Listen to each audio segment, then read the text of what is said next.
আমরা এখন সরকারের নীতি নির্ধারক যারা আছেন তাদের সাথে আমরা যোগাযোগ করার চেষ্টা করছি, যারা এমপি মন্ত্রী আছেন তাদের সাথে আমরা যোগাযোগ করার চেষ্টা করছি, আমাদের দাবির কথাগুলি যাতে তারা সামনের সংসদে উত্থাপন করে সেই যোগাযোগটা আমরা রক্ষা করছি। আপনারা জানেন যে আব্দুর রহিম জুনায়েদ সাকি, যিনি পূর্বে আমাদের আন্দোলন সংগ্রামে তারা এসে আমাদের দাবির কথাগুলির সাথে একত্রতা প্রকাশ করেছেন, তখন তিনি ছিলেন একজন পলিটিক্যাল নেতা, আর এখন তিনি একজন অর্থ ও পরিকল্পনা প্রতিমন্ত্রী, মানে সরকারের তিনি একজন অংশ। এখন তিনি আমাদের দাবির কথাগুলি কিভাবে উত্থাপন করবেন, কিভাবে সংসদে প্রস্তাবন করবেন, সেটা তাদেরকে ভাবতে হবে। আমরা তাদের সাথে যোগাযোগ করে আমরা জুনায়েদ সাকি এমপি মন্ত্রী যারা প্রতিমন্ত্রী আছেন, তারপরে আমাদের পটুয়াখালীর যিনি কৃতি সন্তান সাবেক ডাকসু ভিপি নূর ভাই, উনিও প্রতিমন্ত্রী হয়েছেন। আমাদের জন্য এটা সৌভাগ্য যে আমাদের যে সকল নেতারা আমাদের দাবির প্রতি সমর্থন জানিয়েছেন, আমাদের দাবির কথা তুলে ধরেছেন, সেই সমস্ত নেতারা আজকে মন্ত্রী হয়েছেন। এটা আমাদের জন্য সৌভাগ্য।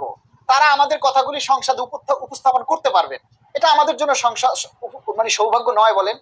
তাদের সাথে আমরা যোগাযোগ করার চেষ্টা করছি, তাদের সাথে আমাদের দাবির কথাগুলি তুলে ধরার চেষ্টা করছি, যাতে তারা সরকারের কাছে আমাদের দাবির কথাগুলি তুলে ধরেন। সর্বাত্মকভাবে আমরা মাননীয় প্রধানমন্ত্রীর সাক্ষাৎ চাই।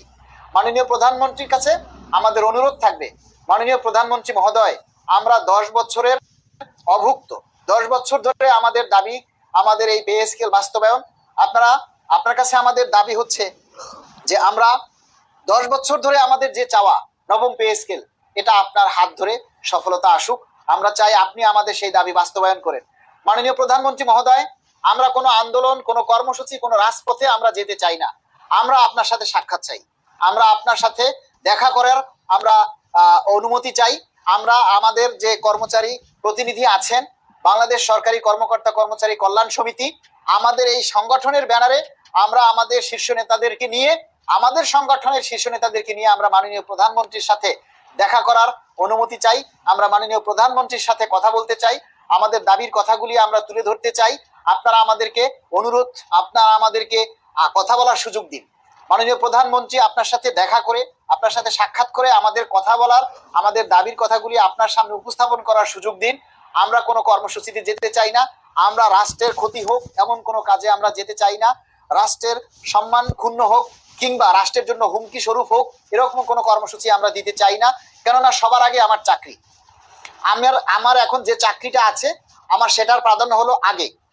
সেই আমি অন্যায় কাজ করতে গিয়ে আমি আমার চাকরির উপরে হুমকি আনতে পারি না। আপনারা যারা আছেন কর্মচারী ভাই বোনেরা, আপনাদের সবার কাছে অনুরোধ করব, প্লিজ ভাইরা, 10টা বছর আমরা ধৈর্য ধরেছি, আর কয়েকটা দিন আপনারা আর 2-1 মাস একটু ধৈর্য ধরুন, অপেক্ষা করুন, দেখুন মাননীয় প্রধানমন্ত্রী আমাদের জন্য কি করেন, সরকার, নতুন সরকার আমাদের জন্য কি করেন।